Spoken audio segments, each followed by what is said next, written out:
I want to call the August Wilson County Board of Zoning Appeals meeting to order. We have a prepared agenda that has been advertised. If anyone wishes to withdraw, they may do so at this time. Also, if anyone wishes to have their case deferred, we will hear those requests at this time. Do we have anyone withdrawing or deferring? No? Maybe a withdrawal? We do withdraw.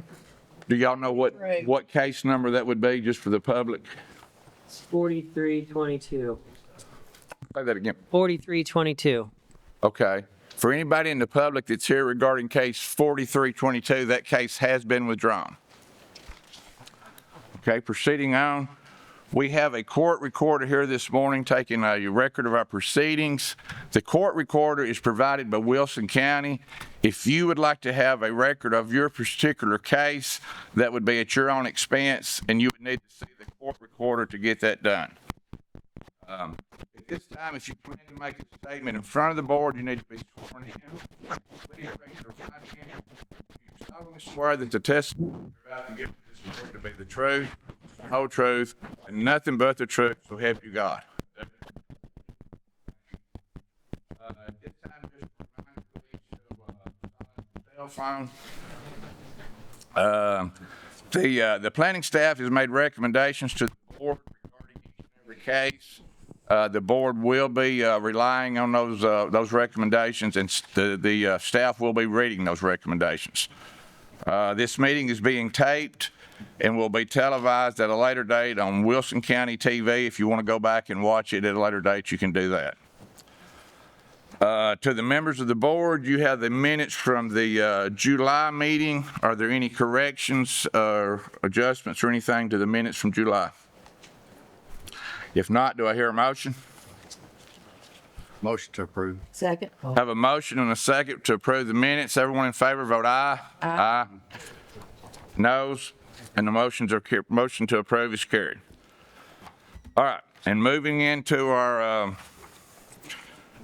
agenda. Give me just a second to get my paperwork in order. Okay, our first case will be case 4312.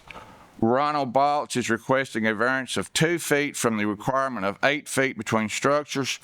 The existing house is 6 feet from the existing carport. Applicant is also requesting a variance of 1 foot from the requirement of 8 feet between structures. The existing accessory structures are 7 feet apart. If approved, the variances will allow the applicant to build a new accessory structure and make an addition to the existing accessory structure that meet all the setback requirements. Property is located at 10905 Murfreesboro Road, consisting of 80.5 acres. One quick point before I ask for staff's recommendations. When you come to the podium, if you would, please give your name and address and make sure you sign in. We always need everyone's name and address for the record, and please sign in. I skipped that. But anyway, could we get staff recommendations for case 4312? Mr. Chair, the applicant is requesting a variance of 2 feet from the requirement of 8 feet between structures and a variance of 1 foot from the requirement of 8 feet between all existing structures. The proposed accessory structure and addition will meet all setbacks. Given the language in the zoning ordinance, staff cannot recommend approval of the variances for the existing structures. The proposed structure has no issues, though. This is just cleaning up some of the issues on the property. All right, who do we have here representing 4312, Ronald Balch? Yes, sir. Is anything you want to say to the board or statement you want to make? Address. Name and address. There you go. Ronald Balch, 10905 Murfreesboro Road, Lebanon, Tennessee.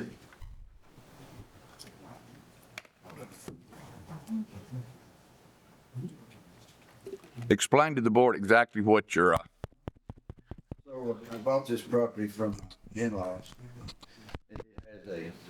He had put a carport next to the house back in the 80s, and that's the structure that started out to be too close to the house.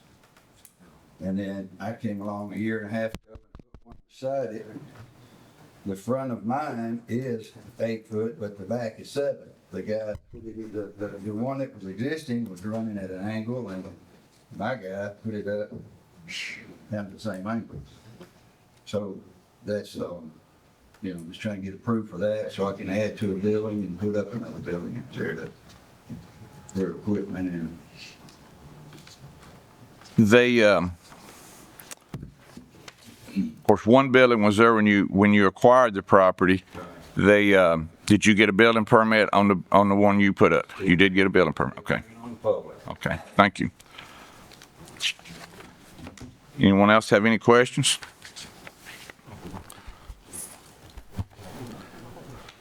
Anyone else here in the public care to speak to this case, 4312 Ronald Baltz?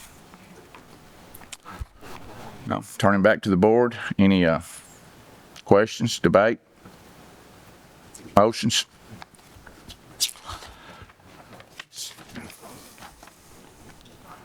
Christopher, the new accessory building he's requesting, it meets all the setbacks and all. It is in compliance, correct? Yes, sir. It'll be completely within the regulations. Right.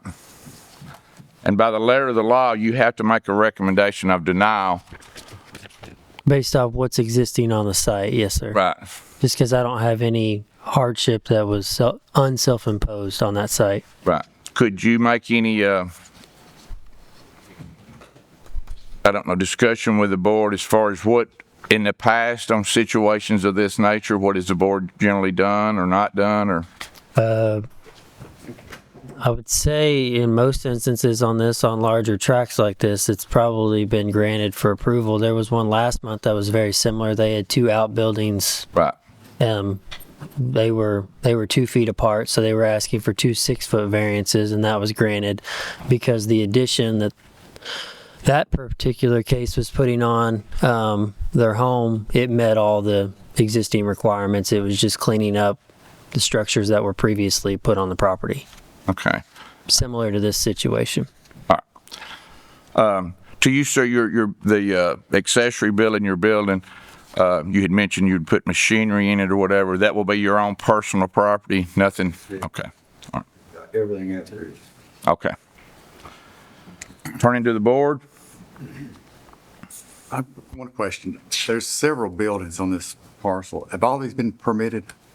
They A lot of those things you're looking at are I'm in transportation, trucking business, and there's like 4 or 5 trailers, older trailers that are not roadworthy, that are out there with things, I just had such story, Okay. I just see a lot of structures, and I wonder if they all had building permits. Well, I've only put up the 2 and I had permits for Okay. both of mine. The house was built in the 70s, and then he put that carport there in the 80s. There's another building up toward the front there, and it's an older wooden building that's, it might have been built in the 50s or 60s. And then, very close to the front, that's where some of those trailers are sitting. A couple of pup trailers and a 48-foot reefer trailer. I can make a comment Please do. in regards to any type of structure that's existing. When somebody comes into the office to get a zoning compliance certificate, if their existing structures do not meet setback requirements, I cannot issue a zoning compliance certificate for the new structure that they're building. So that is why I'm having to bring people before the board with the existing structures. Right. Like I said, and basically what she's saying, this is what is already sitting there today. He's not doing anything to, and based on his testimony, the one building that has the excessive amount of variance, that's 1 foot, was there when he bought the property. But anyway, well, I'm going to make a motion that we approve case 4312 based on the testimony given today. Second. I have a motion and have a second. Who's second? Justin? Yep. Have a motion and have a second. Everyone in favor, vote aye. Aye. Aye. Any opposed? And the ayes have it. Thank you, sir. Thank you. All right, our next case will be case 4313. Patricia Fleming, requesting a variance of 7 feet from the requirement of 8 feet between structures. The existing accessory buildings are 1 foot apart. If approved, the variance will allow the applicant to place a pool on the property that will meet all setbacks. This is, property is located at 1603 Bryan Street, consisting of 40,000 square feet and zoned R1 residential. We'll get staff recommendations on case 4313. Mr. Chair, the applicant is requesting a variance of 7 feet from the requirement of 8 feet between structures. If granted, the variance will allow the proposed swimming pool to meet all setbacks. Because this is not an older tract of record with the lot being created in 1989, staff cannot recommend approval. The board may consider that the accessory structures are existing. Staff is not aware of when they were constructed on this site. Okay, thank you. Patricia Fleming, please step forward. Thank you. Name and address, please. Patricia Fleming, 1603 Bryan Street, Lebanon, Tennessee, 37087. Anything you would like to tell the board? These structures that you see on our property were existing when we moved there. We haven't done anything except for wanted our permit for our pool. So we don't know really what to say about this except for they were there when we bought the property. Okay. And we've been there 8 years. Any questions from the board? I got one. This picture here, are we talking about this That small tiny shed? building, Small shed here next to the carport? correct. Okay. All right. Is there anyone here in the audience wishing to speak to case 4313? All right. If not, I'm going to close the public comment period and turning to the board for discussion and/or a motion. We'll make a motion to approve. Have a motion to approve? Second. Have a second. Everyone in favor, vote aye. Aye. Opposed, no. Motion carries. Thank you. Thank you.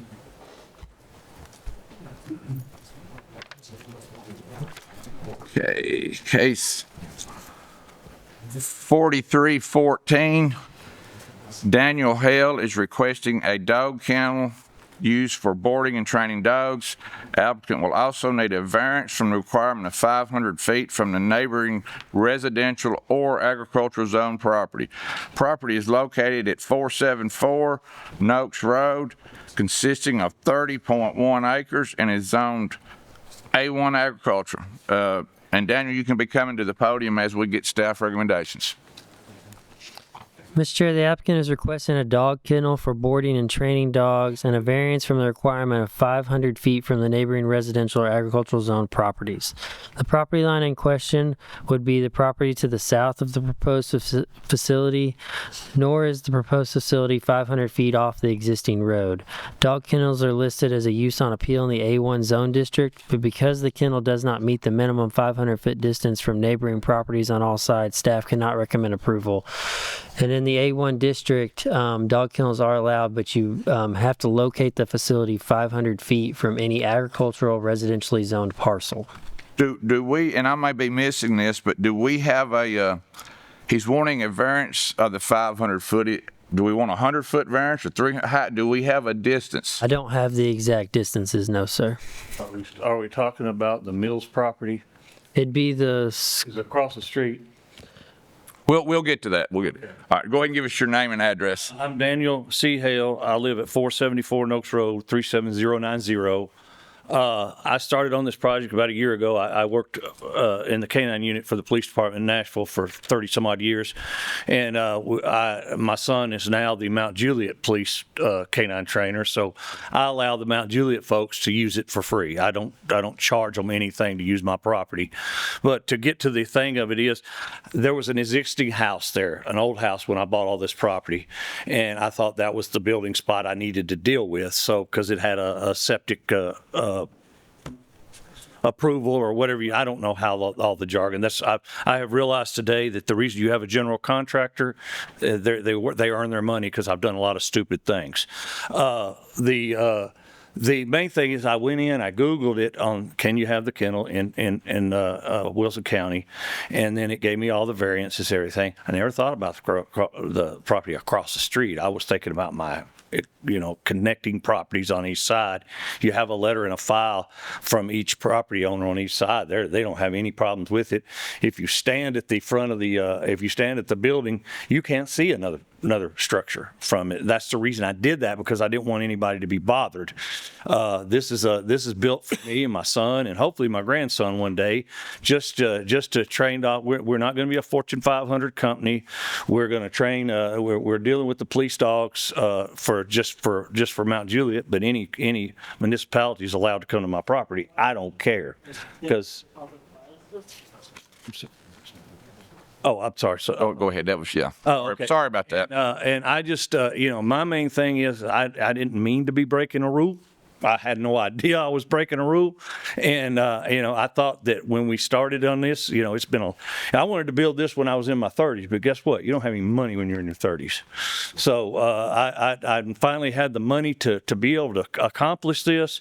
It's built. It's in great shape. And I noticed the state may have to come out and check it. I don't care. Anybody can come out and check it. I keep that place pristine. I want it to be a nice thing for that area. And, and I thought I was great, because I put it in, it's supposed to be on 5 acres. I put it on 30.1 acres.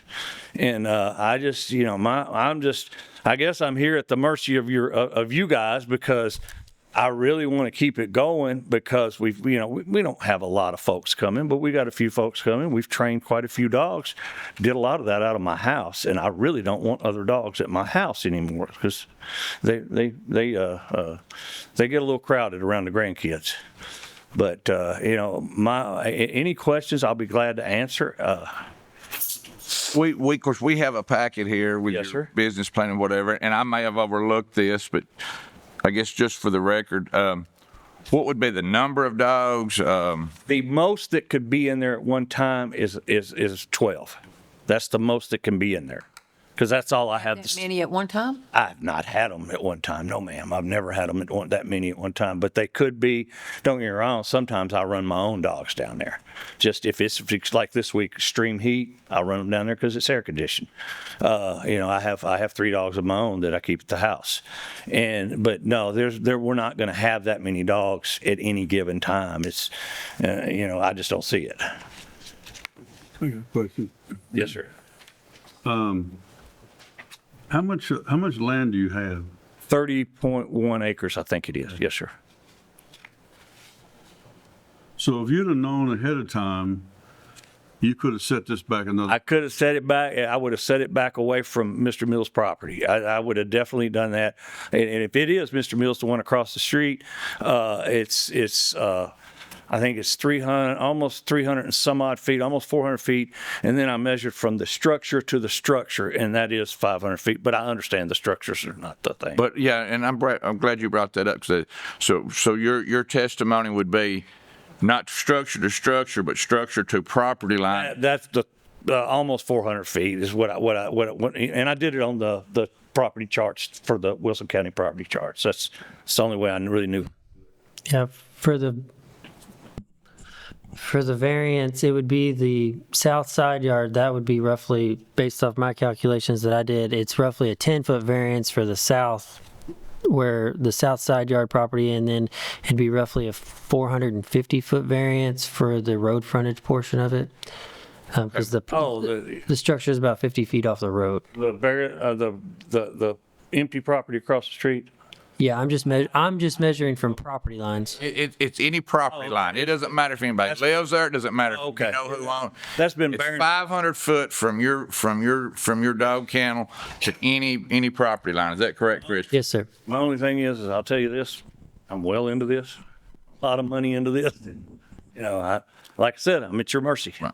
And that- you were given a permit for this? I was given a permit, and that's the other thing I told Miss Murphy when I was talking to her.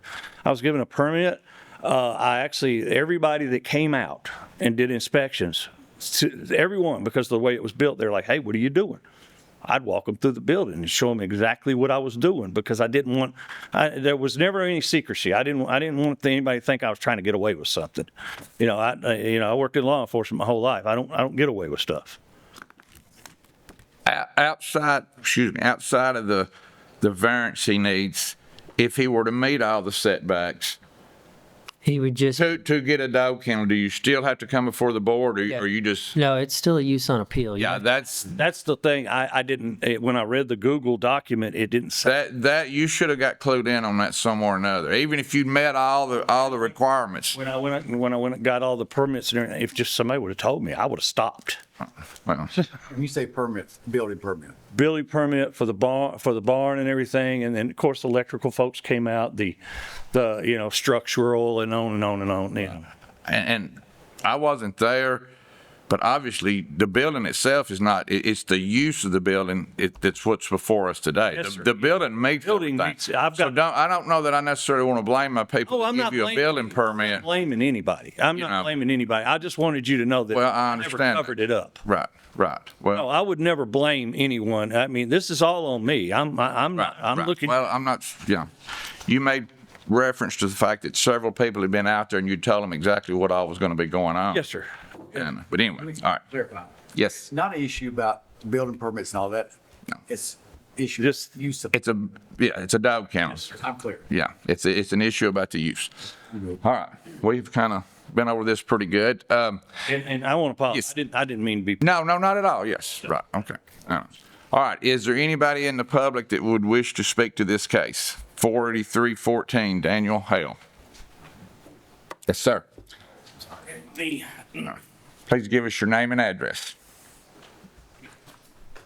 Robert Young, and I live at 400 Noakes Road in Lebanon. You can see it on that map there. Received the letter and just wanted to come in support. I mean, who doesn't love law enforcement on the road? And I've seen 2 or 3 Mount Juliet police cars there maybe once a week. Not a lot of traffic coming and going. I certainly don't hear dogs barking from that area. So a lot of things goes on out there in the county, but just wanted to say I was received a letter to come here, and I just want to testify in front of you all, just say it's no nuisance to me. Okay. Thank you very much. Thank you. Anybody else care to speak? All right. If not, I will I've got, close the public comment. Yes, go ahead. Yes. business plan for this. There is, yes, sir. Okay. And in there is your use, your capacity, how many you're gonna have? I don't know if it says capacity in there, but it's just built for that. It's not built any bigger. And sir, you can come back to the podium. We may or may not have some more questions for you. I didn't want to overload myself. I'm the guy that goes down at 6 o'clock in the morning and deals with it, and in the evening. So I didn't want to. You get when at the Metro Kennels in Nashville when we got 16, 17 dogs. It was a chore to take care of all that. Do we need a number in there? That, He has said under testimony that 12 would be the maximum. You're comfortable with Yes, sir. 12 is yes, sir. capacity of 12? Yes, sir. Okay. that is within y'all's purview to put a limit on the amount of canines in the facility, though. Yeah, and you can. Yeah. 12, I think that's, And so these 12 are kept inside. There's the way I built it. It has an inside area that's fenced with blocks between each kennel, and then it has what they call a guillotine door that I can slide up. They can go outside in a little bit bigger area, but it's still covered in blocks. Those are fenced, and then that area is fenced because I didn't want to have any chances, excuse me, of a dog getting in or a dog getting out. Right. And my concern, and I think the whole issue about the way the zoning ordinance is written the way that it is based on the noise. So I made and just from my personal deal, I went to my neighbor to the south. Her letter's in there about she has no problems. I hung out there and I told the guys, go down there, I told my son, go down there and just make sure you're moving everything. And I'm hearing nothing. I went to Mr. Mills's house and sat down there. I mean, you have 12 dogs barking while you're over there at these places? No. Well, then obviously you're not, you. No, I mean, I had them to make sure that they're moving around to have the dog, see if the dogs would bark, and sometimes they do. Now it's not a great experiment. I just went and did it for myself. And you're 50 foot from the road or from the front property line, is that correct? 50, yes, sir. That's a long ways from being 500 foot, in my opinion. I understand you've built this and you're up, but that's a long ways from, from 500 foot. But anyway, all right, we've had a lot of discussion. Any more question or comment from the board? So this is a business for profit. This is not voluntary. Well, it's a business to pay the light bills, Okay. Light and water. I mean, if I get rich off of it, I'll come back and see.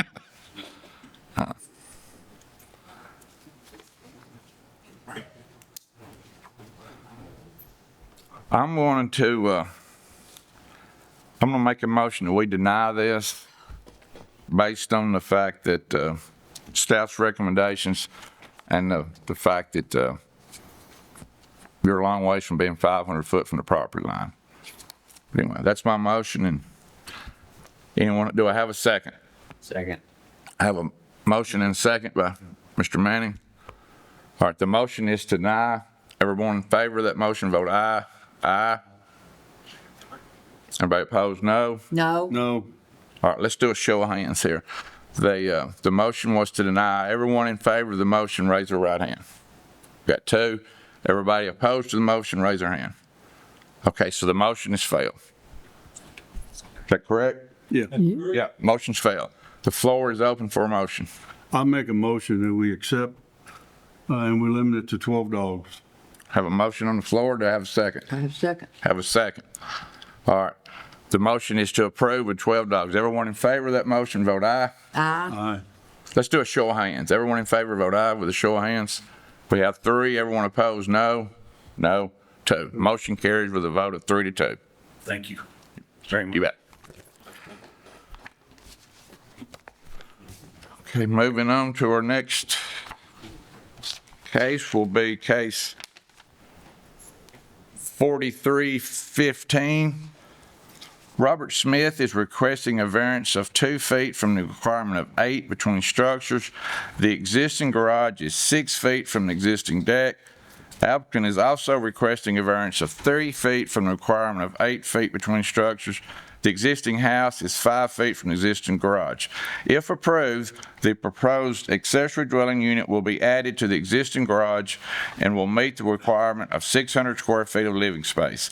Property is located at 9880 Central Pike, consists of 3.04 acres and is zoned R1 residential.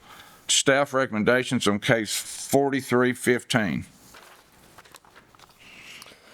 Mr. Chair, the applicant is requesting a variance of 2 feet from the requirement of 8 feet between structures and a variance of 3 feet from the requirement of 8 feet between structures.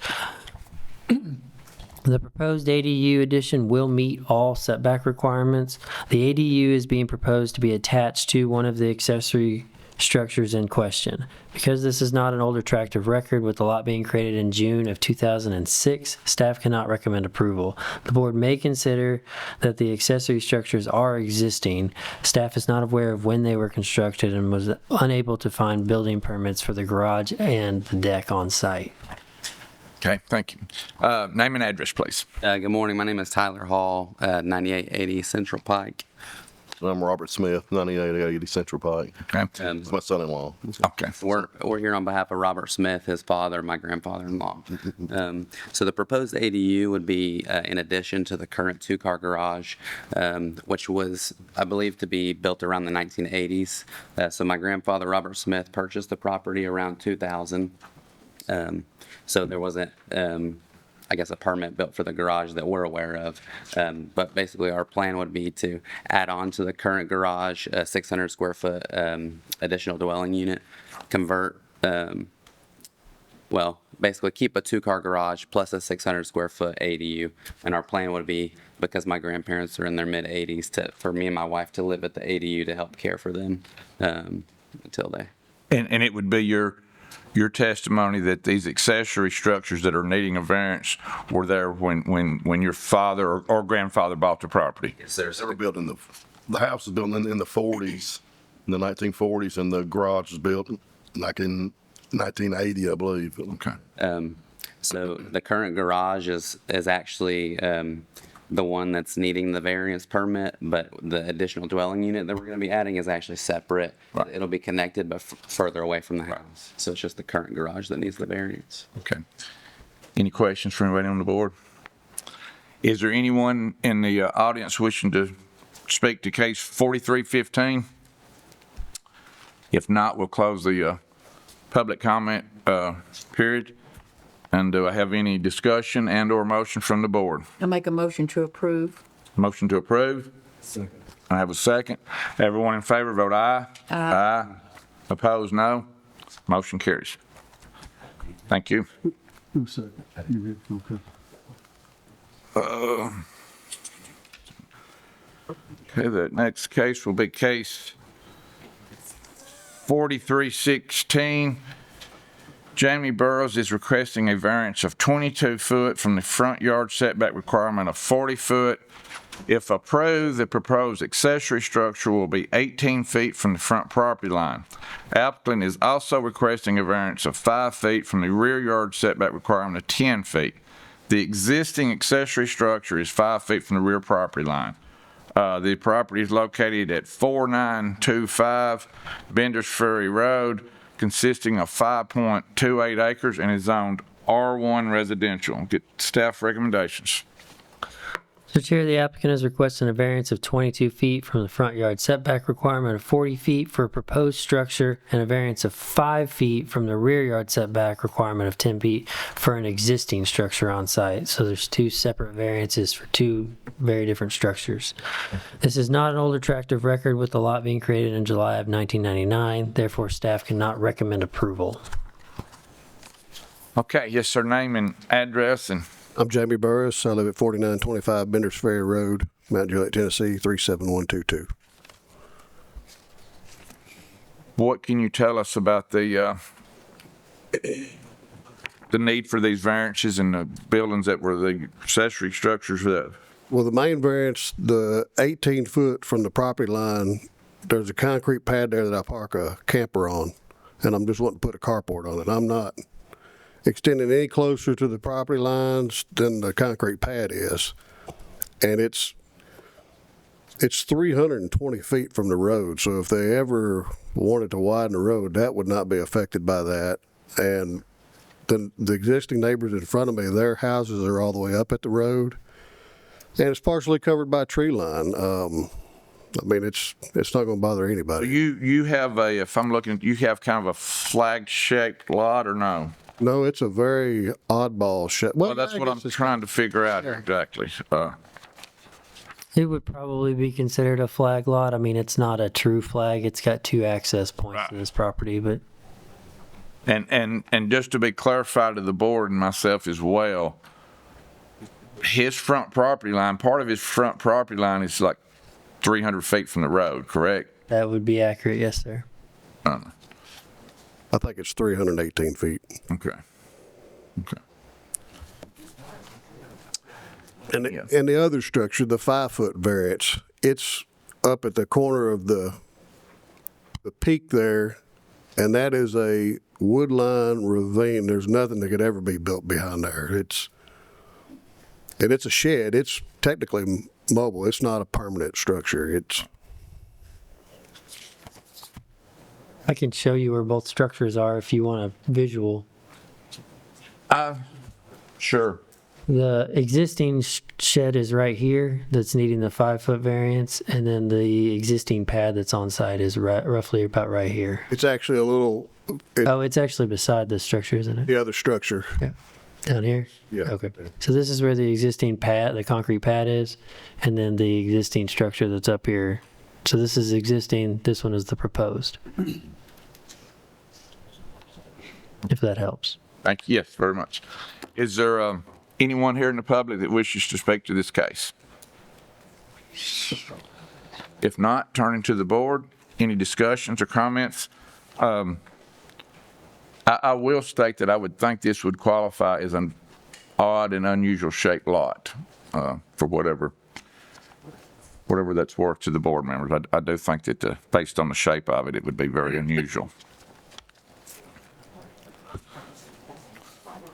I will go ahead and Make a motion that we approve this case 4316 based on testimony given and the odd and unusual shape of the lot.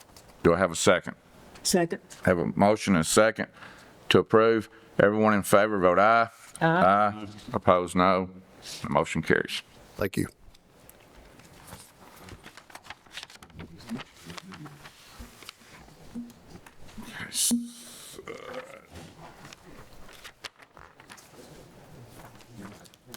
Case 4317. Alicia Settles is requesting a variance of 1 foot from the height requirement of 22 foot and a variance of 331 square feet from the size requirement of a 600 square foot for an accessory dwelling unit. If approved, the accessory dwelling unit will be 931 square feet and 23 feet in height. The property is located at 1826 Tolliver Trace, consisting of approximately 33,377 square feet and is zoned R1 residential. Staff recommendations. Mr. Chair, the applicant is requesting a variance of 1 foot from the height requirement of 22 feet and a variance of 331 square feet from the size requirement of 600 square feet for an accessory dwelling unit, allowing the structure to be 931 square feet. Given the language in the zoning ordinance, staff cannot recommend approval of the height or size variance. Staff will note that the variances have been granted in cases such as where ADUs are built to meet ADA standards. The applicant has submitted an ADA compliance requirement with their submittal, and the board can utilize those requirements to grant approval. However, staff can still not recommend approval of the height variance in this scenario. Okay. This name and address, please. My name is actually Alicia Hicks Settles. It's hyphenated. My address is 1826 Tolliver Trace, Mount Juliet, 37122. And what would you like to tell us? Well, I need him to be able to sit back down. My dad is 6'7". He is 71 years old. He and my mom are both disabled. And as they retire, we need to build an ADU from them as he retires from ministry. And because of my father's height and proposing that this be their last move, that just even on swing radius of hospital beds, wheelchairs, all of those things, we just found that we had to increase the size. We just couldn't meet that requirement that would allow for the extended length of hospital beds and equipment. So it is purely out of ADA need. Right. Can you discuss the height requirement? That is solely that it matches the pitch because of the proximity of the ADU to the house. It's strictly just to match the pitch of the roof. And if, I'm assuming, Christopher, if it matches the pitch and the siding. Is it the same building material as your It's home? exactly the same building materials. It's the exact roof materials. That may exempt it from the height requirement, possibly. That would, if it's the same materials. I don't have the, Yes, I have the pitch. I just don't have the pitch of your existing home outlined in my documentation, which that's true. That I submitted the floor plan and the building plans that show that it's the exact materials. But you're right. I apologize. But it would be your testimony here today that the pitch and the siding would be the same as the main house. Yes, sir. Is that adequate, Chris? yeah. If that's the case, the height variance would not be required. You don't need to act. Okay. All right. It would just Board be the members, size clear on variance that. for The the height ADU. variance does not need to be acted on. So now the only thing in front of us is the existing 300 and something odd feet on the sides of it. Okay. Any questions from the board for the applicant? Anyone in the public wish to speak to this case? Okay. Close the public comment period. Christopher, do you have, or does staff have the, whatever they need as far as requiring the ADA compliance requirements? Do y'all have what you need with that, or what do we need with that? Well, we don't need anything in particular for planning. It'll be reviewed per with their building permit as far as their inspection list. But as far as to meet ADA compliance, that'll be building codes. Okay, well, maybe I misspoke then. Let me back up again. Don't be offended by this. No, we don't. How do we know they qualify for an ADA? We do not, and I don't know how we can legally ask that I question. thought there would be, Preparation. They did submit some ADA requirements. Now, as far as asking a person on whether or not they have a person well, that needs those ADA requirements, I don't think we can ask that question. well, if we don't, well, then anybody and everybody can come up here and say, well, I want a 400-foot variance because I need to meet ADA requirements. Do we not? That is correct. have a need? You can't get into the why. I mean, what's causing the need for it. You can get into why do you need that much. She's kind of told you about that Which is why I was volunteering the information. I know Okay, she volunteers. I volunteer. Okay. Yeah. So because I know you can't ask, which is why I was volunteering, which is also why I brought my parents. They live in Clarksville. It's why I also brought them so you could see that they're not in the most pristine physical fitness at this time, but it was to show that as well, that you can see I'm not lying about him being 6'7", and that they both use aids with walking. And then if needed, I can provide documentation from both of their doctors. I just felt that started to get a little. Okay. I would not make that part of your motion. Right, I understand that. Yes, sir. I got a question of Mike. Yes. So we as a board, we cannot challenge whether somebody is disabled or not. I'm not a doctor. I'm not. What normally happens is if somebody, let's say an employee here, makes a request and says they are eligible under one of three broad areas, and they are asking for a reasonable accommodation.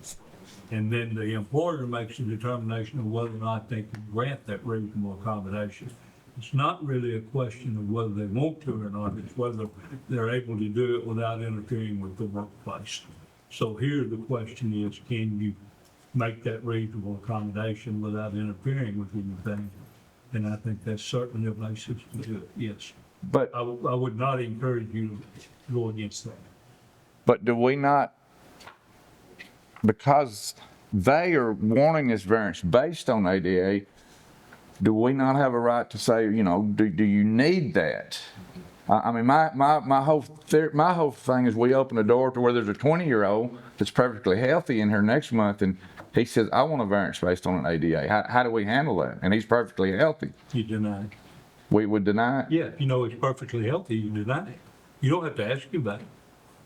I mean, you trust. What if he's not here and he's got somebody representing him? I would defer it until he got here. Okay. I may be making more out of it than I need No, to. you're really not. You're asking some legitimate questions, seriously. Yeah. But it's almost like anybody out there coming to the podium, and before you consider it, you say, well, are you sick? You got any heart problems, anything? You can't do that. Right, I understand. In all the cases that you have approved for ADA compliance requirements, the applicants have had the persons here with them. Okay. In the previous cases. Is that there isn't any, if you were to look at the plans, the increased square footage is costing us quite a bit of money because of the 36 on all of the doorways and the swing radius for the hallway so it's not like fluff space. It's unfortunately. But understand, everybody that does an ADU wants to get bigger than 600 foot. Well, and I just don't want to open that door to where. Well, I would agree. Yeah, we don't. But that's okay. why I made it was reasonable accommodation with the swing and with the width of the door. Okay. And if a motion is made to approve this, I'm saying if, then I think you need to clarify that it's being based on request for an ADA reasonable accommodation. Okay. All right. Thanks everyone for all the help on that. All right. So we've asked the public comments. No more. So turning to the board, do we have any more discussion and/or motion? I will make a motion that we approve this based on the applicant's testimony that there is a need for ADA compliance with this accessory dwelling unit. Second. All right, have a motion. Is that clear now? Okay. Have a motion and a second. Everyone in favor, vote aye. Aye. Aye. By opposed, no. And the motion carries. Thank you. Do I have any, with the height variance, I'm sorry. It went away. Yeah. Is that correct, Christopher? Yeah, I mean, with the testimony that you're meeting the material and the roof pitch, that's no longer needed. Okay, thank you. Appreciate it. Is everybody good or we need a break? Everybody good or we need a break? We're good? All right, good then. All right. All right, moving right along. We're ready for case 4318, is that correct? Yes, I think we'll take a break after that. That's about half. Okay, all right. All right, we're going to go ahead and do case 4318, and we may take a short break. But anyway, case of 4318, Paul Moody is requesting a variance of 3 feet from the height requirement of 22 feet for an accessory structure. If approved, the proposed accessory structure will be 25 foot in height. The property is located at 11262 Central Pike, consisting of 1.34 acres and is zoned R1 residential. Staff recommendations on 4318. Mr. Chair, the applicant is requesting a variance of 3 feet from the height requirement of 22 feet for an accessory structure. Given the language in the zoning ordinance, staff cannot recommend approval. Okay, name and address, please. Justin Harris in here. I'm the contractor for Paul Moody, and we are talking in reference to 11262 Central Pike. Can you tell us what the need is for the height variance? Yeah, this has been subdivided since this. I believe it's 5 different lots now, but the accessory structure itself does meet all the setbacks. It's just too tall. It's behind his house, and he is just he likes to tinker, so he wants to be able to put a lift in there if need be. And then also he wants to possibly purchase an RV in the future, and he wants to be able to store that inside without having to build a new building. And so that would be the requirement for the eave, to be tall. And I know I've got it right here. So what was the square footage on the building? Not that it matters, but just out of curiosity, what was the size of the building? I think it's a 40 by 60. So 40 by 60, okay. 2,400 square feet.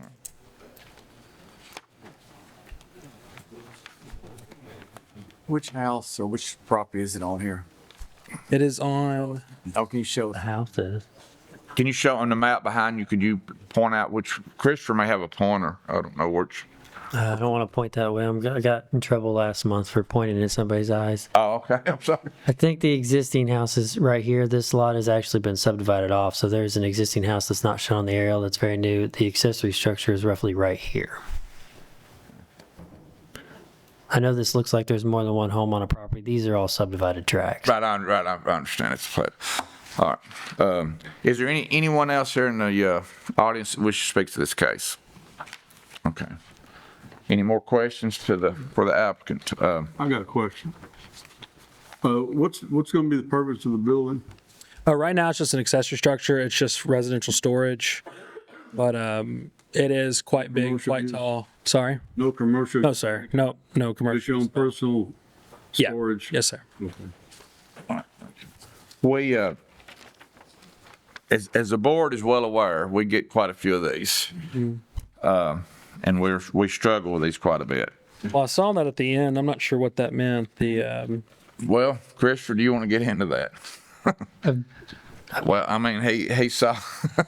It's not going to change my recommendation. I understand that, but do we need to, could this height requirement be changing in the near future?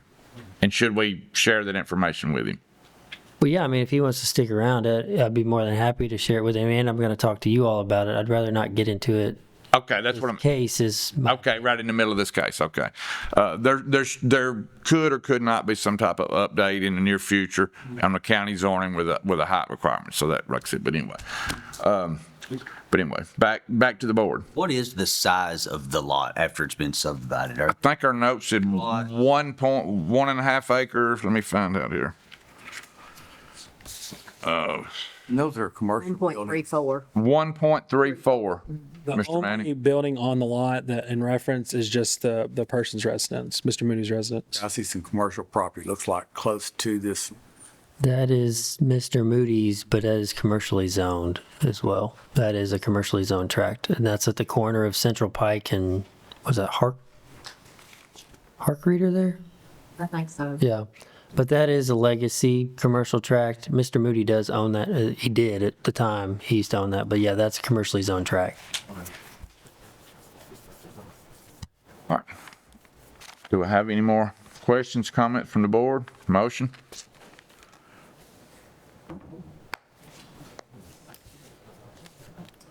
I'll make a motion to approve. We have a motion to approve. Do we have a second? Second. I have a motion to approve and we have a second. Everyone in favor, vote aye. Aye. Aye. Anybody opposed? No? All right. Thank y'all. All right, thank you. All right. Was there a no? Was there one no on that? No, it was unanimous, yes. It was a little bit hesitant, but they were all affirmative. And, Yes, sir. fellow board members, do y'all want to take a short break? Sure, why not? All right. We're going to take a 5-10 minute recess and then we will start back again. Thank you. Everybody ready? We'll be ready for case, were we 4319. 43, okay, 4319.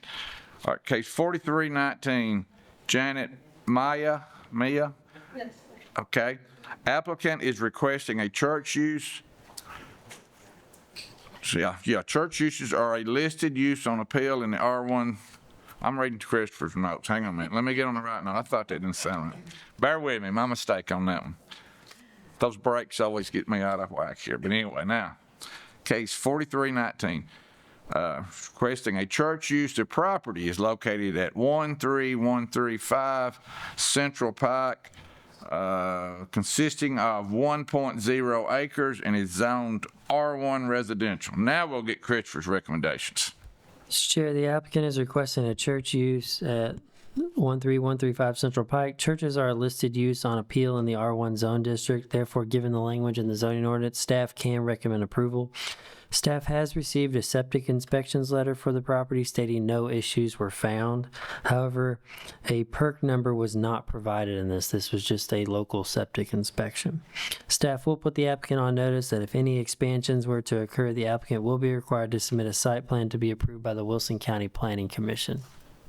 Okay. Anything, I'll give your name and address and anything specifically you would want to tell us? My name is Janet Mia. It's concerning 13135 Central Pike. I'm here on behalf of Mountain of Fire Miracle Ministries branch, Nashville branch.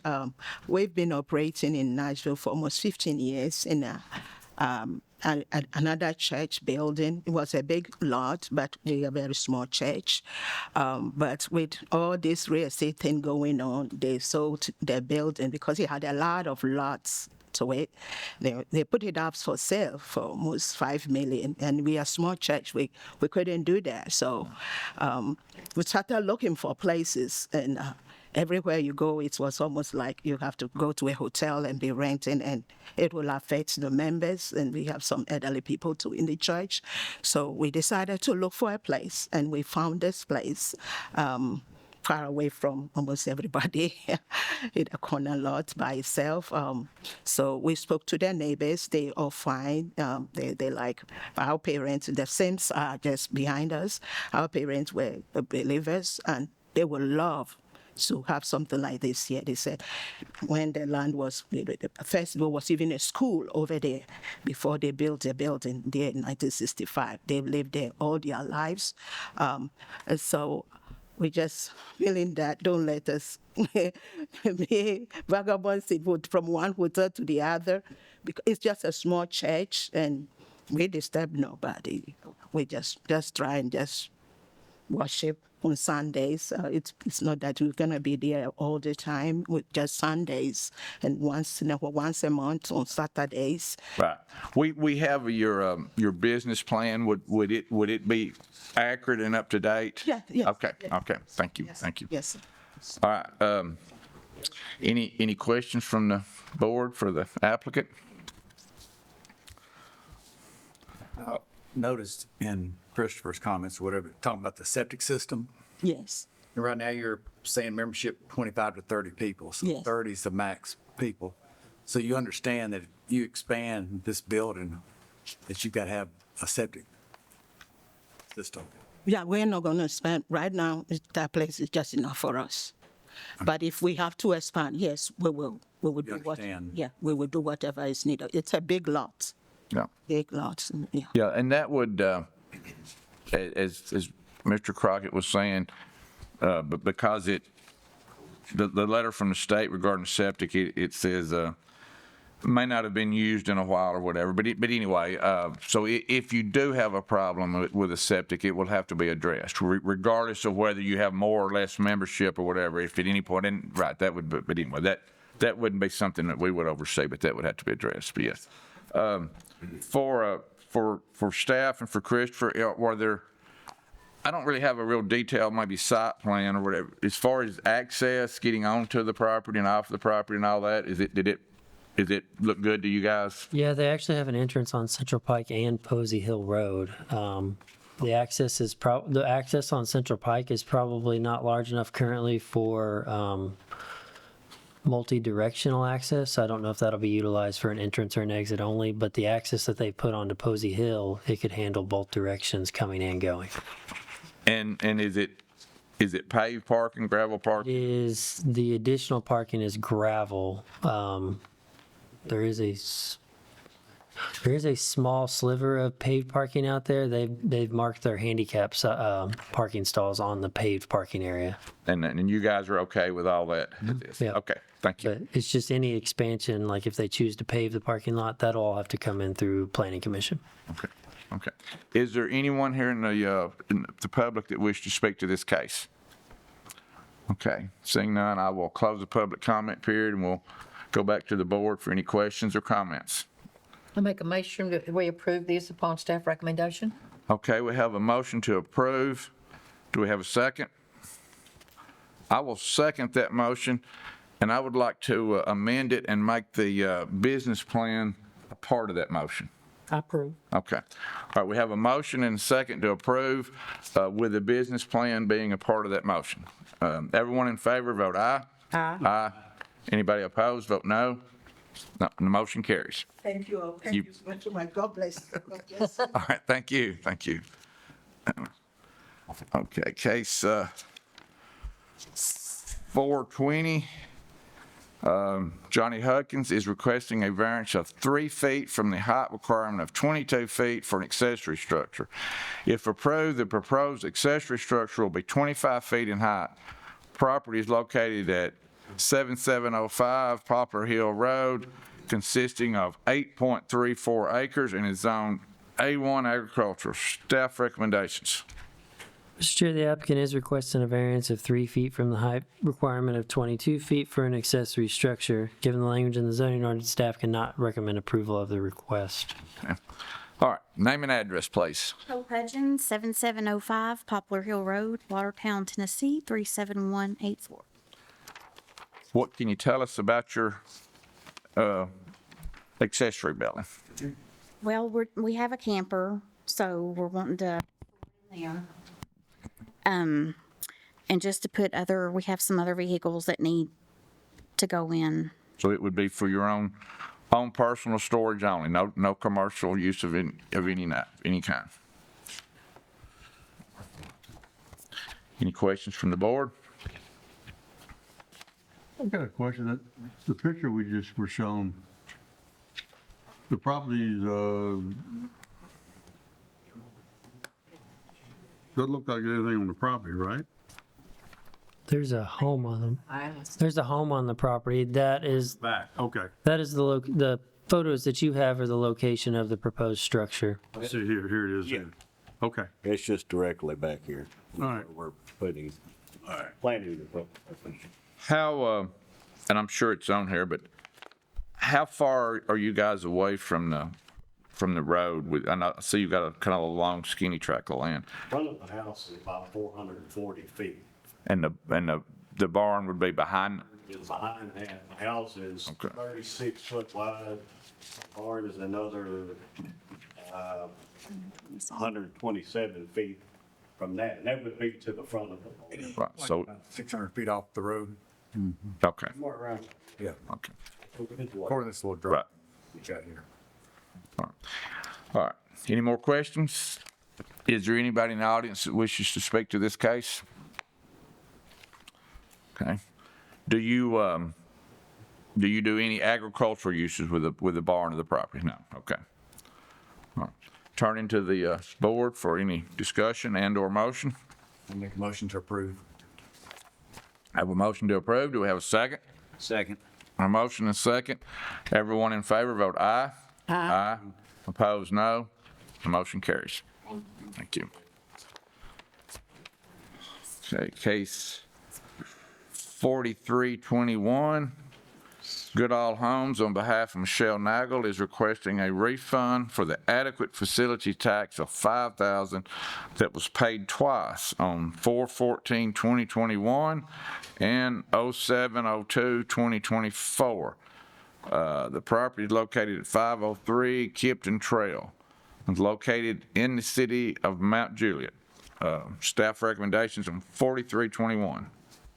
Mr. Chair, the applicant is requesting a refund that was paid twice, first time on 4/14/21 and the second time on 7/2/24. The zoning ordinance does not give staff the ability to grant refunds for adequate facilities tax payments, and the language to request a refund for an AFT is supposed to be requested within 30 days of payment. However, the board may consider this request for a refund, but we do not have any language in our zoning ordinance for a refund, the ability to request a refund. And you're saying that if it is to be requested, it's supposed to be requested within 30 days? Okay. Yes, sir. That's the policy within the building inspector's office. If you want to request a refund for your payment, it's supposed to be. If it were done within 30 days, it would not be before the Board of Zoning Appeals? No, they have the purview to refund it on their own accord if it's done within the first 30 days. Okay, all right. Name and address, please. Jeff Hazlett for Goodall Homes. Our address 393 Maple Street in Gallatin. What can you tell us about how all this come to be? Well, I wish I knew. I did the second permit, which was the final permit for the house that she lives in. But when we submitted the AFT, when I submitted it to my purchasing department, our accounting department, they didn't catch that they'd already paid it once. And apparently it was paid on a sales trailer that was out there. I don't know, the person that paid that is no longer with us, the first one, the 21. And this might, I'm not a builder or anything but trade, so some of this may get over me, so it may not be a smart question, but, so it was paid twice. Are you questioning the second time you paid it or the first? Which one of these specifically do you want to be reimbursed for? Are you saying that you shouldn't have paid it the second time? Yes, sir. So you're wanting the money back from the second time? Second time, yes, sir. Okay. Can staff or anybody, I mean, like, once you pay it one time, is it good forever, or? Well, no, you're supposed to, that's what the 30 days is stated on that receipt. They're supposed to, like, if he got the adequate facilities tax in 21, then the building permit should have been pulled for that adequate facilities tax. So that $5,000 would have been no good today anyway. I mean, even if he hadn't paid it a second time, he would still. Receipt. Okay. Receipt states valid for 30 days. Okay. All right. Is there an active building permit on the second one now? He would have. It's a completed home now. It's a completed home. But so I gather that the house wasn't constructed in 21. Correct. And then once you came back and purchased the second adequate facilities tax, that's when the house was built. Right. When the way I work the permits, they tell me which lots to get ready and permit on. And so when I did the second payment, that was when I didn't know anything about the first. That's when you So actually. the second payment would actually be used for the current house. You're wanting to be reimbursed for the first payment. Yes. And I may not be looking at that the right way, but I'm trying to make it simple in my mind. You are. Like I said, I really have no information on why the first one was pulled and paid for. Things happen. I don't even know if we got a permit at that time. Please. Absolutely. Oh, Chris, we had one of these cases sometime last year, I believe, where there was a request for the money to come back. And we turned them down and told them to go back to the builder, I believe, because we couldn't give them the money as a body. I mean, we're looking at something that was, when did it change from, because it used to be $1,500. When did that change to 5,000? I thought it was just a few years. No, it's been a short while now. I want to say it's probably, it was before COVID. It's probably 18. It's probably 18. So the change was before. Yeah, he paid the 5,000. He paid 5,000 in 21 and paid the 5,000 again in 24. So the first 5,000 was paid. Yes. They didn't initiate any kind of building on the property. It just. The first one was paid and never really used, in plain English, if I'm correct. Correct, yeah. Building- Second one was paid and used. The building permit for the first one, this is in the city of Mount Juliet. So the building inspector's office receives payments for adequate facilities tax for the city of Mount Juliet and the city of Lebanon. So the city of Mount Juliet would be the one that they would get their building permit from. Mr. Jennings, do you want to weigh in on this anywhere, or? Yeah, I can tell, and I had this law out Monday night for the county commission, and I put it away Tuesday morning. I wish I'd brought it with me. But as I recall, and you guys correct me, you're right, you don't have any authority to refund it, and the appeal is to this body. Yes, sir. Really, there's nothing built into the law to allow for a refund after that 30 days. Okay. You've had, Mr. Blades is right, y'all had some requests. Seems to me like we'll get one every 2 or 3 years where something like this has happened beyond this gentleman's control. Right. Okay. You know, the moral of that story is once you pay that tax, you get your building permit. Is there a time restraint from the time you pay the ATF till you have to get the building permit? I mean, the receipt states 30 days, so you're supposed to go and apply for the permit within that 30 days. And then that's good for 2. Well, ours is good for 2 years. The Yeah. county is, I but don't know how long. the city of Lebanon, city of Mount Juliet's is. So we would have still been outside of that time frame. Don't you have to show progress in that period of time within the 2 years? What the city of Mount Juliet, I mean, in the county. county you do.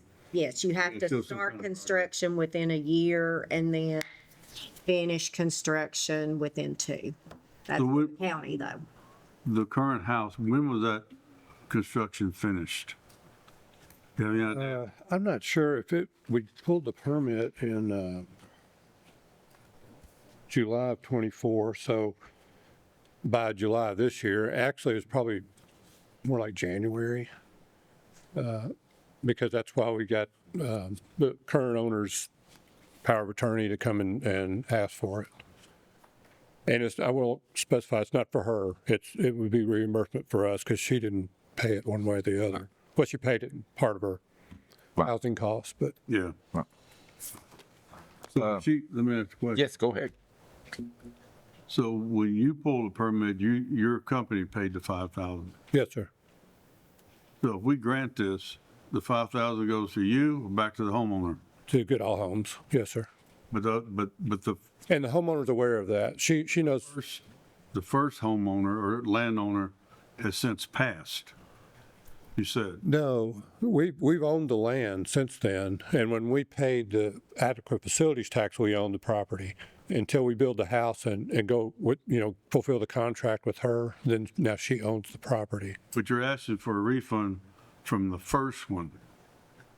They just never constructed a house. We never built anything. I'm just saying, if we granted this, where would the money go back to? You say it comes back to you. Yes, sir. We paid both of them. Okay. And like I said, our accounting should have caught it. They usually, when I give them a request for a check, they usually know if I've already done it or something like that, but didn't happen. All right. I don't know that I've asked, anybody from the public have any comment on this case? No. All right. If not, I will close the public comment period and go to the board for discussion or motions. And I'm gonna make a motion that we deny this request, based on staff recommendations and based on the testimony that was given here. Have a motion to deny, have a second for Mr. Manning. Everyone in favor of the motion to deny, vote aye. Aye. Noes, motion denied. So the way I understand it, so I can tell my boss. Yeah.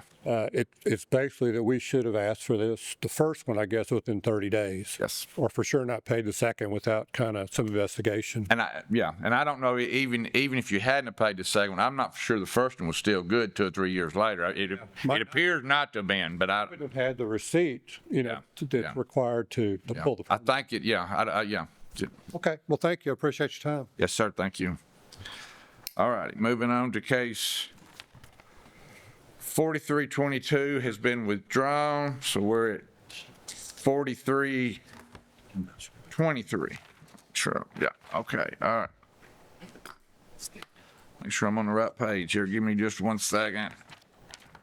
All right, here we go. Clyde Roundtree is requesting short-term rental use. The short-term rental will be for the accessory dwelling unit that meets the size requirement of 600 square feet. Applicant will also need a variance from the 2-acre requirement. Property is located at 228 Bluegrass Circle, consisting of 1.96 acres and is zoned R1 residential. Staff recommendations on 4323.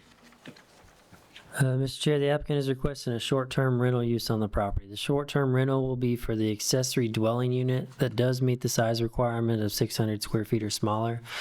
The applicant will need a variance from the 2-acre requirement. Staff members have received a business plan stating how the applicant considers using the property. If either use is granted, staff recommends the business plan be made part of the approval and put the applicant on notice that there are any changes to the structure or expansion to the use of the property. The applicant must appear before the board with revised plot plan and business plan for approval. The applicant will be the acting caretaker for the short-term rental and live on the property. If the board approves the request, the applicant must provide contact information to WEMA, the Wilson County Zoning Office, and the County Sheriff's Office. The ADU is listed as a 1-bedroom, 1-bath with a limit of 2 guests. Typically, the board will allow 2 guests per bedroom, matching the applicant's request for 2 guests per stay. Airbnb short-term rentals are a use permissible upon appeal in the R1 zone district with the minimum acreage requirement of 2 acres. Given the language in the zoning ordinance, staff cannot recommend approval of the short-term rental use as it does not meet the 2-acre requirement. If the use is approved, the board has typically approved the first-time request for a period of 1 year. This property in question is 1.96 acres. Okay. Who do we hear have representing case 4323? Clyde Roundtree? Not here? All right. At this time, I'll put it to the end. Do we need a motion to put it to the end of the meeting? Yes, sir.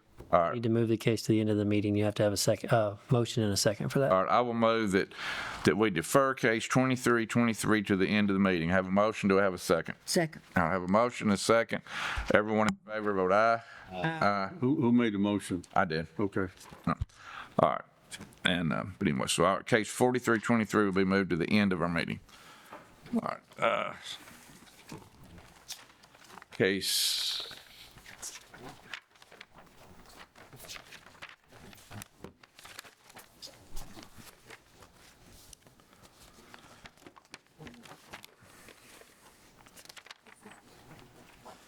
We're ready for case 4324. The Barn Store, on behalf of Jack Wallace, is requesting a variance of 6 feet from the west side yard setback requirement of 10 feet. If approved, the proposed accessory structure will be 4 feet from the west side property line. Property located at 712 Heritage Road, consisting of 0.56 acres and zoned R1 residential. Staff recommendations on 4324. Mr. Chair, the applicant is requesting a variance of 6 feet from the west side yard setback requirement of 10 feet. This is not an older tract of record with the lot being created in March 2005. Therefore, staff cannot recommend approval. Staff will note that a building permit was pulled and setbacks for the proposed structure were approved, but a setback inspection was not completed prior to the applicant starting construction on site. and now the structure is closer than what was originally proposed. All righty. Who do we have representing case 4324? Austin Christian, The Barn Store, 660 Coles Ferry Road, Gallatin, Tennessee. To reference the construction being started, we were originally under the impression that the fence on the neighboring property was on the fence line. After the site inspection was done, building was moving along. We found some stakes, the corner stakes of the lot, ran a string line. It actually turned out to be 6 feet, not 4 feet. So I don't know how that changes in terms of the variance for 6 feet versus 4 feet, but the building is currently sitting 6 feet off of the property line, not 4 feet. Main reason for asking for the variance at this point is directly behind the structure, there's a septic system that exists, so we can't move it back or else we get too close to the septic system. We've already shrunk the size of the building for like a standard 2-car garage. If we shrunk the building any smaller, it wouldn't really be very usable as a 2-car garage, which is what the client's intended use for the structure is. If we move the structure to the east or to the right, if you're facing the front of the house, the building at that point becomes behind at some level the house itself, which makes access to the garage doors dangerous for pulling out and backing into the side of the house, or just makes access and functionality to the structure incredibly difficult. So. All right, and staff, he says that he testified that the before us is requesting 6 feet, but you're saying you only need 4 foot of variance. Is that correct? According to pins located at each corner and running a string line, not done by survey work, but finding stakes at the corners of the property, staking it, pulling a string tight. It's actually 6 feet off the property line, not 4 feet. So I would be requesting 4 feet, not 6. Christopher, do we make note of that? And You can amend the request based off the testimony that he's requested, if you grant it that it's a 4-foot variance. okay. Does that have any bearing on your comments or recommendation? No, it would not change the comments. I mean, it was still, the original proposed location, to staff's knowledge, was everything was going to meet with the intent, and then when we got out on site, a setback inspection was not done prior to construction. All right. Any question for that from the board? On the front corner of the building, if you're looking at the right-hand side, what is the distance from the eave overhang to the gutter on the house? Do they need a variance on that as well? We measure from wall to wall now. We took eaves out it's probably 6 years ago now because that was getting very convoluted on separation. But we did measure the distance while we were out there from the structures, and I think it was 9 feet from wall to wall. So they did meet that requirement, if that's where you were heading. I didn't know if you need a variance on that as well. Not at present, no, sir. Is there anyone in the public here that wishes to comment on case 4324? Homeowner is here. I'm not sure if they want to say anything or not. I did want to just bring up one more thing, and I don't know if this is incredibly valid information, but just part of doing some due diligence, did some research around that development in general, found some pretty striking information. And again, it doesn't pertain to this case particularly, but it just was interesting stuff that I found. I found 4 to 5 structures that were on or past existing property lines, as well as a house that shows to be almost 9 to 10 feet over a property line, according to the GIS map, which again, understand that that's not 100% accurate, but several structures in this particular development were accessory structures, and even one house is on across a neighboring property. That would probably have no bearing on this unless you have testimony where some people in the neighborhood have been before this board and we have a history of granting variances in that neighborhood. And I don't have anything like that. I just, again, don't know if it's applicable information at all. I just did some due diligence and noticed that there were a lot of situations in this development that were. Some of those property owners may like to know that, but that's not any information that's relevant to us that I'm aware of. Understood. Yes, sir. Yeah. All right. Turning back to the board. Do anybody in the public want to comment? Well, if it's not at this time, there won't be another time. I appreciate it. Name and address, please. Jack Watts. 712 Heritage Road, Lebanon, Tennessee, 37087. And you're the owner of the property and everything. Me and my wife. And the part of the need for this variance is so you can stay off the fill lines, your current fill lines. Yes, sir. That's already been marked before the construction started. They come out and they done where the septic lines and the overflow lines were going to be at, and we got the structure put up. And the testimony's already been given that you have modified the building to try to make it fit in, but kind of gone as small as you can go. It's a 2-car garage, is that correct? It's 20 by 24. Okay. 20 foot wide, 24 deep, with the 16-foot door matching the home eventually. Okay. Anybody on the board have any questions? Comments? Was this building put up and then taken down and moved already? No, sir. It was done that structure, okay. Yes, sir. Size. The structure is going to be used to basically get the oils and gasolines out of the attached garage, lawn equipment, that sort of thing. Just like it's a small pole barn. No. I mean, I don't know when the permit was pulled. There's an inspection letter from the building inspector in your packet, but the inspection date was July 3rd is when they went out there. And he's got his comments in the bottom of that inspection letter, but it was structure was framed before the setback inspection. Building does not meet the 10-foot setback requirement. And then there was no post hole / footing inspection on the structure either. So they issued a stop work order and directed them to come here. Was there a building permit? Yes, sir. I believe so. Okay, all right. If I may make Sure, jump in.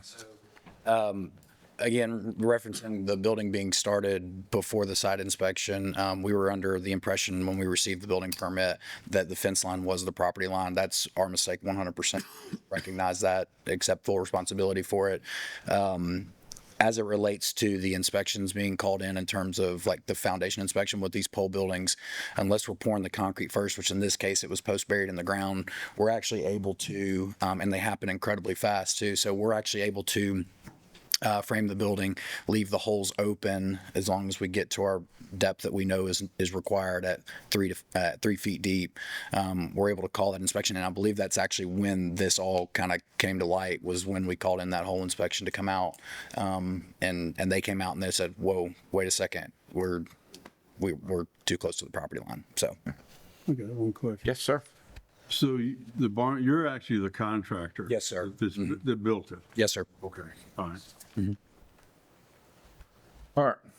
Comments, motions? Make a motion to approve. Have a motion to approve. I will second that motion. Yes. Are you amending the setback variance if you're doing that 4 feet. Yes. just before you all get finished with your vote? Yeah, okay. We have a motion to approve with the amended variance request being 4 feet. 4 feet, not 6. From the property line. From the property, yeah. Yeah. And then I have a second on that. I second that. We have a motion and a second. All right. Everyone in favor of that, vote aye. Aye. Aye. Opposed, no. Motion carries. Thank y'all so much. Okay, case 4325, Nathaniel Palmer, on behalf of Infrastructure Precast Incorporated, is requesting a variance from paving requirement. Property is at 354 Clemens Road, consisting of 4.48 acres and is zone I2 industrial. Staff recommendations. Mr. Chair, the applicant is requesting a variance from the paving requirement. Paving is required to meet commercial standards in the I-2 district. Therefore, given the language in the zoning ordinance, staff cannot recommend approval. In the expansion of a commercial and industrial site, all commercial standards are to be met unless the variance from those requirements is granted by this board. This site is unique in that all sides of this property abut City of Mount Juliet city limits. Staff has reached out to the City of Mount Juliet to see what type of development is occurring in the immediate proximity of this site to give you all a better visual. Directly to the north of this site is a city-owned property where Mount Juliet Public Works is currently constructing a salt shed and garage for city-owned vehicles. There's currently nothing proposed to the east of this site at present. It is just still a wooded lot. And then directly to the south, there's a church that is going through the approval process but is yet to start development. I give you this so the board may interpret these variances are in keeping with the surrounding development if you wish to approve certain reliefs. If this request is granted, staff recommends that the board allow the planning office to require increased screening against non-residential utilized properties when the site submits for site plan approval. The expansion of this site will require a site plan to be approved by the Wilson County Planning Commission. And that's in the instance if you choose to grant the paving requirement for the property directly to the south of this that's not going to be commercially utilized. We would typically require increased screening to kind of help buffer that from that use. Now, the salt shed is predominantly probably an industrial use. If they were not requesting the paving exemption, would they not need the screening? They would have the minimum screening requirements, but if you grant that variance, I'm just asking that you direct them that they will be hamstrung with some additional screening for that property to help mitigate any dust requirements that could come out of that. Okay. All right. Name and address, please. Get clarification, is this a residential address or the address in question? I think where you live. Okay. I don't know, Chris, what address do they give? It's your personal address, or your business address, whichever one you want to utilize. Okay, sure. I'm Nathaniel Palmer, 2680 McBride's Branch Road, Beech Grove, Tennessee. Hello, Yuri Holly, 6194 South Lamont Road, Springfield, Tennessee. We both represent the engineering firm that's doing the civils for this site. Of course, we received our packets a few days ago, and, I'm a little disappointed in what I have here. Yeah. I mean, and I've got 2 or 3 places marked in yellow here. There's not a lot to it, sir. No, there's not a lot to it. So please enlighten us. What's going on? What are you doing? What are you not doing? There's something here about flood, something or another, and I can't read it. But anyway, so please expand or explain. Those highlighted portions, the floodplain just states our standard floodplain that we're not in flood zone, flood zone hazard. Okay. The other one's just our typical benchmark, so it's just more for construction and planning review. But yes, sir, we're just planning on expanding the gravel, as you can see, that's already out there, keeping the existing building.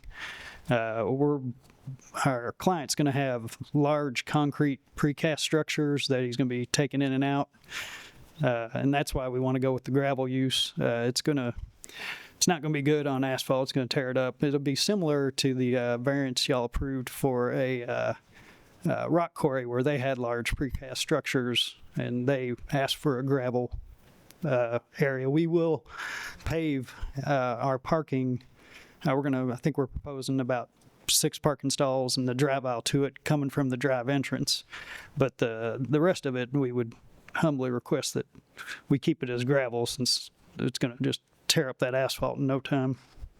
Yeah, so could I clarify one thing? Yes. So we do have the parking, like Yuri said, that for actual parking is going to be paved according to the ordinance. One thing that we noticed is there doesn't appear to be any provision for storage, which is what we're actually proposing. It's being interpreted by the city as parking, but in fact it is for these giant precast concrete structures for infrastructure that they're going to store on the site until it gets used. That's the main use for this property. So we just wanted to clarify, the area that is parking will be paved to ordinance, but we're asking that the storage spot not be interpreted as parking for asphalt.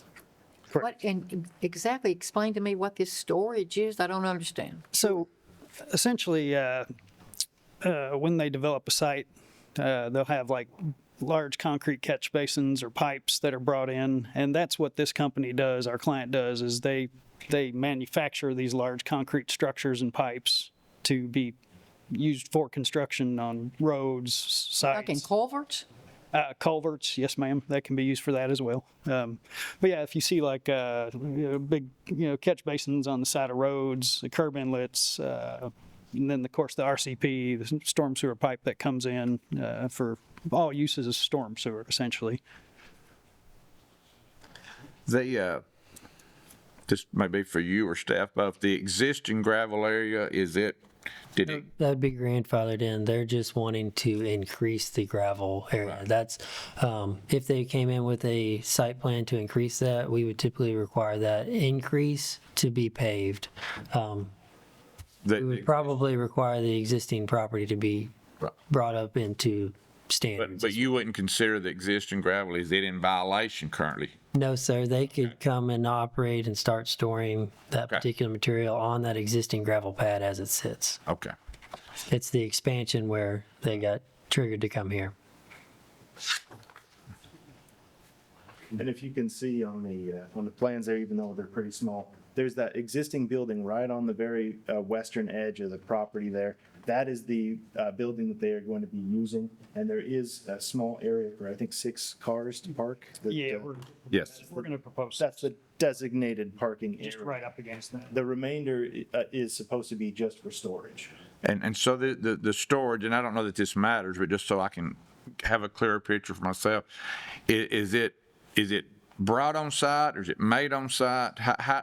What you're storing back here, Site circuit, it will be brought on site by truck? Yes. Okay, and then forklift okay. from the truck to the storage areas. The ingress, the blue, green line that comes off that's your access. Is that gonna be paved or will that be gravel as well? It's existing gravel right now. It's kind of hard to tell, but we're gonna have to, I'm still waiting for an answer from Mount Juliet on that. We're hoping to, of course, we'll have to update the entrance to be their standard concrete entrance, but we're hoping to keep it gravel. And that's not something that we have any say-so in? Not that easement because it's not part of their property. Okay. Driving out there, I think it was paved at one time, probably 25, 30 years ago. It's just weathered. But yeah, you can tell there's been significant gravel brought in to maintain the drive. But yeah, as far as the drive access, we would typically require that to be paved, but that's not part of their site. It's an access easement. I don't have purview over that. So that is a non-issue for us right here. The drive access into the site, yes, that would be correct. All we're concerned about is the site. Yeah. Yeah. Do you, based on the testimony given that it is quote I don't know what the right terminology, storage lot as opposed to a parking lot, is there any difference in the zoning ordinance? Not from our interpretation into it. We've always required them to request a variance on the paving requirement, whether it's for storage or parking. We interpret all that as the same because I don't have a way to ensure that it's not going to be used for parking later in the future. We do have a variance going to Planning Commission for a very similar request. Now, it's a C4 zone property, so you all don't handle those variances. They're being hit with enhanced screening requirements and landscaping requirements for the storage area of that site. That's probably something similar to what I would do to this on the non-resident or the non-commercial utilized sides. And this is a I-2 zoning, correct? Yes. Yes, sir. Which is one of the most restrictive zoning we have, I would think, or? No, it's actually probably it's the probably most commercially intense districts that we have. Okay, right, Yeah. right. Yeah, I kind of worded it backwards. I'm Yep. sorry. Yeah, you're Yes, right. sir. Yeah, my bad. Would there be a reason you couldn't go with a dustless material as far as, the millings right around the corner that Jones Brothers has stacked up, or? I would have to check with my client, but yeah, I mean, you're talking about just kind of like. The millings just don't create the dust that the crush and run does when the tractor trailers are coming in, they're taking it. Right. Yes, sir. Yeah, I can.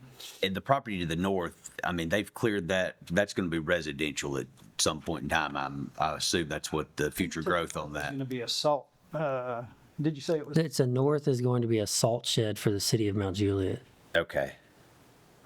I don't know. I'm thinking of the That's an property on the other industrial side. area right there, Justin. That's on Clemens Road, Mount Juliet. That's Yes, an ma'am. industrial road. There are some townhomes on that road, believe it or not. I don't know that it matters, but the adjoining property, is it gravel or is it paved? What the property? The property directly in front of it, Well, to the north of that y'all are just discussing it. Well, they're still developing that one. I don't know what the city's going to place on themselves there, but I would assume they're going to save as much money as possible on that, being that it's going to be a salt shed, and that typically has a drastic effect on paved surfaces if it's stored. Okay. So it's possible it would be a gravel as well. The city manager. I understand. Now, the site to the south, I would assume that everything on that side will be paved if the church develops. Right. But both of those are out of our jurisdiction. They're I outside understand. city I was limits. just trying to see if this was gonna, as you said, flow with the adjoining property. Yes, sir. Yeah, the property directly in front of it, which is the visual on Clemens Road, the majority of that lot is, if it was paved, it's been weathered, but it's gravel at this point now. But you all, if you grant a paving requirement, you do have the ability of what Mr. Manning mentioned to require maybe working with staff on some sort of dustless surface as opposed to just true crush and run. That could be a part of your motion. Okay. All right. So we're not opening up ourselves to, we've done this in the past, or y'all, Have we granted paving I'm pretty sure we have. Yeah, there was one on Sparta Pike that you all required it to be dustless. Yeah. I would think that would be a slow traffic. I mean, not a lot of. They're not, they're not moving fast. They got big tractor trailers coming through there, Well, dropping, and there's taking their time. there's adequate access, or seems to be adequate room between that and the road or whatever, as far as dust blowing out and then, being a traffic issue of any kind, whatever. It seems to be off the road quite a ways, but yeah. And I agree with Mr. Manning here, the dustless, the millings would be more to, I think everybody's liking. If we could put that in some form of motion to use a dustless, and if there's some reason you cannot come back for the board and. Request why I could. Right. Gotcha. Thank you, sir. Okay, well, let's see how we can get this solved. Get all this worded here. Anybody want to have a stab at it? All right, I'll make a motion that we approve case 4325 on the paving, waiving the paving requirement. I would request that you work with staff and try to use a dustless material as much as possible. Is that worded all right, Christopher? Or? Yeah, I'm going to use that in the site plan approval. When they come with the material, I'll have our engineers look at it and see if they evaluate it as a dustless surface. And then what did you say about landscaping? I need to add something. You've added something about landscaping. It'd just be that there'd be increased landscaping requirements on the south side for non-commercial or for neighboring non-commercial utilized properties. All right, and then so the other part of my motion would be that you do adequate landscaping to meet staff's requirements. Is it? I'll second the motion. Yeah, that works for me. Okay, we have a motion and a second. Everyone in favor, vote aye. Aye. Any opposed? And the motion carries. Thank you, y'all. Appreciate it. All right, we had one case that we had deferred to the end. Y'all tell me, I think he is too. What number would that be? It's 4323. 4323 or 22? 23, right? 22. 22. It's 22. 22 withdrawal. 22. 22 was withdrawn. 23. All right. Yeah, We'll get it straightened here in a second. 23. It's 23. They withdrew. 22 withdrew. 22 has withdrawn. 23. All right. So we are back to case 4323. All right. Let me get the right page here. 4323. Okay. Clyde Roundtree is requesting short-term rental use. Short-term rental will be for the accessory dwelling unit that meets the size requirement of 600 square feet. Applicant will also need a variance from the 2-acre requirement. Property is located at 228 Bluegrass Circle, consisting of 1.96 acres and is zoned R1 residential. Staff recommendations. You want me to read those again, sir? I think we've already read them. We're probably good. Is the applicant here? If you want to come to the podium, and I would assume I need to swear you in if you weren't here for when we were sworn in. So would you raise your right hand? Do you swear to tell the whole truth, nothing but the truth, so help you God? Yes, sir. Okay. Give your name and address. Clyde Roundtree, 228 Bluegrass Circle. I'm here, should I just go into my spiel? Yeah, absolutely. Tell us what you want to, and obviously you made the request, so the request is for a, what is it, a lot size? It'd be a lot size variance. The current lot is 1.96 acres. We require 2 acres for Airbnbs. All right, so go ahead.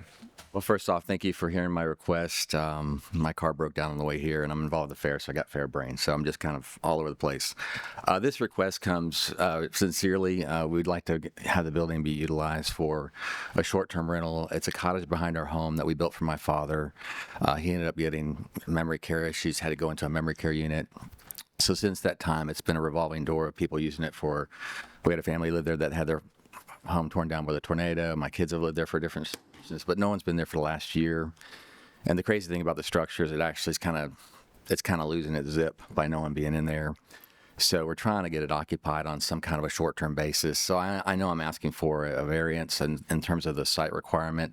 If you look at the survey, there's a survey in there. Our house was sold to us as a 2-acre lot. All the lots in the subdivision are 2 and 3 acres. Hopefully you have that exhibit back there. But our lot's 1.96. Our neighbor's lot is 2.26. So our property line on our western side just kind of fades. I'm not sure if that was a surveying error at some point in life, but really our neighborhood is a septic neighborhood, so all the homes are supposed to be 2 acres because it's all septic. So our neighbor next to us is 3, the one next to us is 2.26. So that's the exception we're asking for. We would just love to have it as something we can just generate a little bit of income, kind of pay for the maintenance on the building. We live on the property, and respectfully, we would make sure that anything that happens on that property would be something that we could agree with as well. And then I went to all my neighbors. So I was supposed to get this copy, but in my fair brain world, I didn't get these copies. I can have a copy for all of you. So I went to all my neighbors and asked them personally if they have any issues with it. And none of them had issues. So I can pass this around. It's signed from each one. The only feedback was one of the neighbors who's directly behind us just said, if there's any traffic issues, and this is what the letter reads. I said, BZA members, please know that we spoke with Mr. Roundtree and understand he desires to use the cottage behind his home as a short-term rental. We understand that this rental will not be used more than 4 days a week and will have set quiet hours. We also understand Mr. Roundtree will live on the property and can be reached on his cell phone if there are any concerns. We are agreeable to Mr. Roundtree's use of the cottage for this purpose. So they all signed that letter. I gave my cell number. I got their cell numbers. So if it's any kind of a nuisance, obviously we would address that or just kind of abandon ship on the whole process. The other thing is what was the last point? I think the spirit of the regulation is separation to make sure there's 2 acres out there. So I feel like I know how your position may be because now you're asking for an exception to a set rule. I totally understand that, but I think at the same time, I feel like this was kind of a quirky situation that we have with our lot alignment. And because of the acreage around us, a super low density neighborhood, Bluegrass Circle is a wonderful neighborhood, but we will be respectful to our neighbors if you choose to approve us to allow it for this use. But I do thank you for deferring that. I thought for sure I might have already gotten denied through the process. So I came in kind of, hands drawn saying I surrender, but at the same time, I'd love to for you to hear my request. Thank you so much. All right. Any questions, comments from the board? I do. Fire away. We recently changed this to 2 acres. We Not did it for a reason. Not for R1. R1's been 2 acres. 2 acres, 2 acres. Well, right, but you're talking about the recent change that was only affecting A1. Subdivision that I know that it was less than 2 acres that we approved for them to have. Because when I was a commissioner, I dealt with these in subdivisions. Our recent change was only affected our A1 and R2 districts. R1 has been 2 acres since the inception of the ADU. Well, since the inception of the Airbnb use. Cannot take this back. That sets a precedence to us below 2 acres. Yep. And I absolutely cannot go with this because we start this right here, has nothing to do with you. We start this right here, we're going to get more. And it's set at 2 acres. It needs to stay at 2 acres. We don't need to start changing this for these events. Thank you. To give you, I don't know if this helps or not, but to give you a little bit of context, because he said his lot was not square like the rest of the neighborhood. His original lot was platted in 1973 And at that time, it was 2.17 acres. In 1986, there was a plat that was surveyed where this tract that he currently owns gave 0.21 acres to the property directly to the west of him. I couldn't tell you why that happened, but that's just context for you. I mean, that's not going to help him in this situation, but. And I appreciate you. No. So that's what happened, this little triangle piece. Can you get it back? I was Yep. wondering what that, Yeah, that triangle piece, which is 0.21 acres, got added to the tract to the west of that. And I don't know what the reason is. If I had to speculate, that home on the west is fairly close to the property line. It may have been something that they sold them so they could meet setback requirements. originally over 2 acres. When it was platted originally, yes, sir.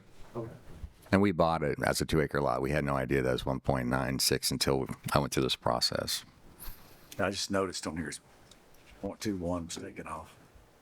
Mr. Blake, Got a just question. Yes, sir. I see here that back in November of 19 to March of 20, and you state that in the winter of 2022, it was used as Airbnb. Did you get permission at that time? We didn't. I mean, I didn't really even know there was a kind of any sort of regulation around it. There's a few months in there that was empty. We had it listed with Airbnb. We didn't have a lot of activity because it just got interrupted by all those different events. But no, I did not. Okay.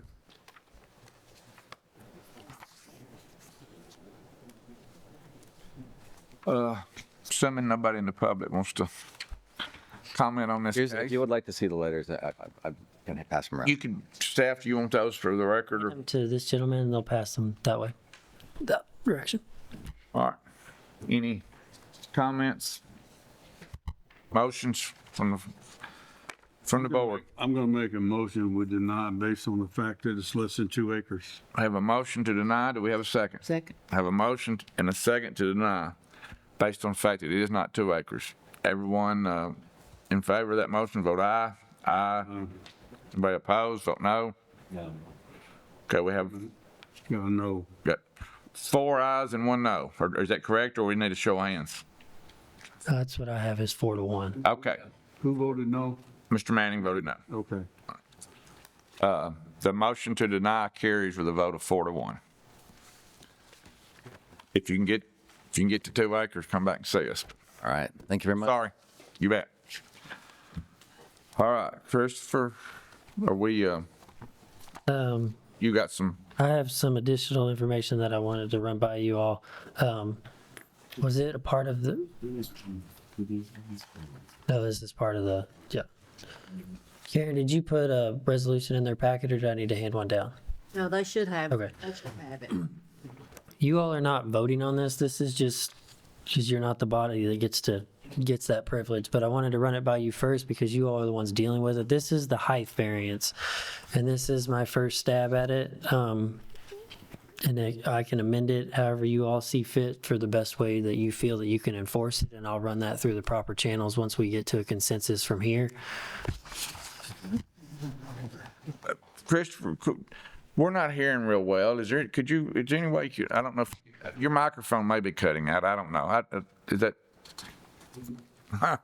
Here we go. Name and address. Oh, never mind. 228 East Main Street. I don't know if this one's working any better either. This is the first stab at the height variance for you all because you all are the ones dealing with it. You are not voting on this, but I wanted you to look at it if you felt like something that you feel like you can enforce going forward, because the height variances over the last 12 months have been fairly inconsistent the way you're regulating them. And this is hopefully a way to create an issue where you can do that consistently across the board. So this is amending it for R1, A1, and A2. And it's changed in each one. We can just focus on section 1. All the verbiage in there is the same for each district. But it's no principal structure shall exceed 3 stories or 35 feet in height. That's going to stay the same. And then it goes into accessory structures which meet the minimum accessory structure setbacks shall not exceed 22 feet in height. Right now, your minimum accessory structure setback is 10 feet. That's, you all do not have to come in for any sort of any sort of variance for setbacks if you meet the 10 feet. So we're going to allow accessory structures to completely exist as they do currently if they're 10 feet at 22 feet high. Where it gets to a change is where we go into the next section, which is the red version down there. You all don't have the red, do you? No. Give me 1 second. I'll. I like it in color. Sorry, Christopher. No, you're in color.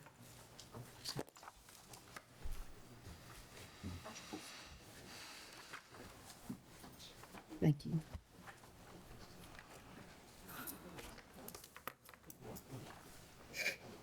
All right, so I color coded mine, I'm sorry. So it's the section 1 right there on page 1. Right now I'm at the second red paragraph. This is where the major change comes. And it's accessory structures which meet minimum principal setbacks shall not exceed 30 feet in height. Accessory structures which meet minimum accessory setbacks but do not meet minimum principal setbacks of their zoning district may be up to 30 feet in height if they match the predominant two roof angles and the building material of the primary residential structure. So what's that doing? That is doing is, if an accessory structure, right now they can be 10 feet off the property line. If the applicant chooses to meet the primary structure setbacks for that property, for R1 would be 15 feet, A1 and A2 would be 20 feet, R2 would be 10 feet. It doesn't change at that one. But that would allow the height of those accessory structures to go up to 30 feet if they're willing to pull them back from the property line additional footage. There's been a little bit of talk about the acreage, putting acreage thresholds on those. I've got a little bit of heartburn with that just because properties get subdivided and change hands. So the acreages of properties may change if we put an acreage threshold on height variances in there. If we have accessory structures over a certain height meet setback requirements, even at the subdivision process, that would be checked to make sure it meets those minimum requirements if they're creating new lots. This just gives an avenue for people to go up higher, but they are going to have to pull the accessory structures farther off the property. So it's not going to eliminate all the height variances you see. It'll just hopefully eliminate some. It'll get them off your all's dock. Well, if a homeowner has adequate room and adequate acreage and they want to build a taller building, this gives them an option that we can move it further away and make it work. It opens the door for somebody that's got the, that needs that. Yeah, and we can do that outside of coming to you. We'll Yes. be able to do that at the zoning stage. Do you need input on this now or next month, or do you just? I don't need input on it now unless you all are just 100% satisfied with it. I know it was in your packet. It's a lot to digest. We can come back with an answer if you feel comfortable with it. If you feel like it's something you comfortable with enforcing, I'll then take it through planning commission and county commission subsequently after that to get it adopted into the zoning ordinance. Well, I may be mistaken, but it seems like most requests we have on variance on height is due to a motorhome. Is that basically what we hear most of the time? So this 30 feet should cover, well, I've heard. Well, it doesn't. They have a double decker. I would think this would be more than reasonable. Well, I mean, if you're uncomfortable with that height for accessory structures, it doesn't have to be 30 feet. That was just the number that I came to. But I didn't want to go all the way to 35 feet because I don't think we should have accessory structures taller than the home. More than 30 is adequate. I would think more than adequate. Big jump. I mean, all our bridges are 14 feet. Or 13.9 is what a lot of our overpasses are. So, I mean, if they're driving a 25-foot motorhome down the road, I don't know where they're going. You can put it on its end. I think the problem that we have on the height, my biggest thing is when they want to go on an acre lot and be 10 foot off and then build a shadow over their neighbor's house. Well, I'm not, if they're going to stay with the minimum, which would be 10 foot off. They're still 22. I'm not changing that particular section of the zoning ordinance. I'm just adding them. If they're willing to go farther, we'll give them a little bit more leeway. Could we clean up to where we measure from? Or instead of taking an average from the back left corner and the center peak and... Well, it would be 10 foot from any property line. I'm talking about the height. Oh. We measure off from the concrete. I guess like off the pad rather than, if you're on a sloping ground, one part of the building's higher than the other, or do you just measure off a pad or something? Yeah, I don't know if that necessarily would need to be put in the zoning ordinance of where the height's measured from. We could probably pass some sort of policy to give our building inspectors a vision of like height will be measured off of either a footing or a pad. And then, but then you may, when somebody builds a pad up 6 foot and all of a sudden they're what, yeah, so that may not be good either. I don't know. Yeah. Yeah, I I mean, feel like we're inconsistent on how we measure them too. I know of one that's on Greenville Road, and they were in the floodplain, so they built a pad up, but like the back half of that pad, it's just a 4-foot concrete slab down to the existing grade. So I mean, would you honor that there? Do you measure? Yeah, exactly. Yeah. I don't. I wasn't getting into that with this zoning resolution. I mean, I can take a stab at it if you want me to see that.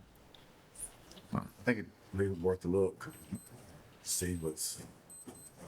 Has Chairman Thompson looked at this and have you heard anything from him about It was part of his packet. I'm not. Oh, okay, you haven't heard any feedback from him? No. Email. Okay. All right. He also has he came down to the office. I gave him a copy of this. So, I mean, I know he's got the same copy we're looking at now, but I mean, I'm not, you all are the ones that have to grant all these variances. I'm just trying to get something to give you a little bit more consistency. Okay.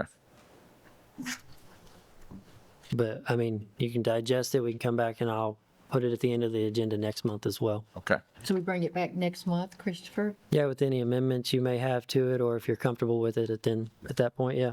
Okay. But I mean, you all don't vote on it anyways. Right. I just want kind of your graces on it for this particular thing. Not all zoning resolutions come through you all, but this one is one that you're all specifically dealing with a lot of late. Yeah, Good deal. I appreciate that. Well, they're asking for a variance on a 22-foot building, but they're still putting a 14-foot door on it. I mean, very rarely do you see any of these people put a 16, 18-foot door on these buildings. And a lot of them seem to be, they want a steeper pitch for cosmetic looks, and then they got the door, well, then that makes the building get taller. So yeah, yeah. I think it definitely needed addressing. Yes. Don't run off. Would you care to update us in any way at all about the current status of the land use plan? Or you rather not get into that? No, I can update you on when it is. Our first public notice goes out on Saturday.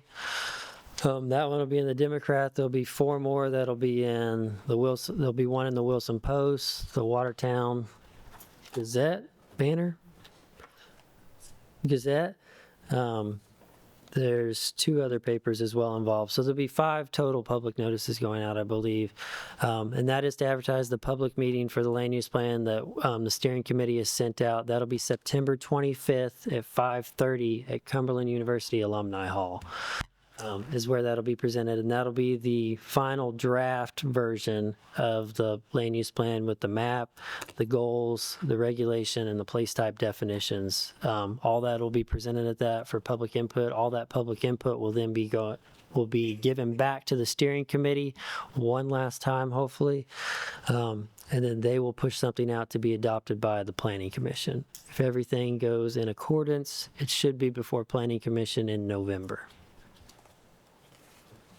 How will you receive the public comments after the public meeting? Will it just be electronically, or will it be paper, or how? We'll have a way at the meeting to fill out paper forms if you want to fill them out immediately.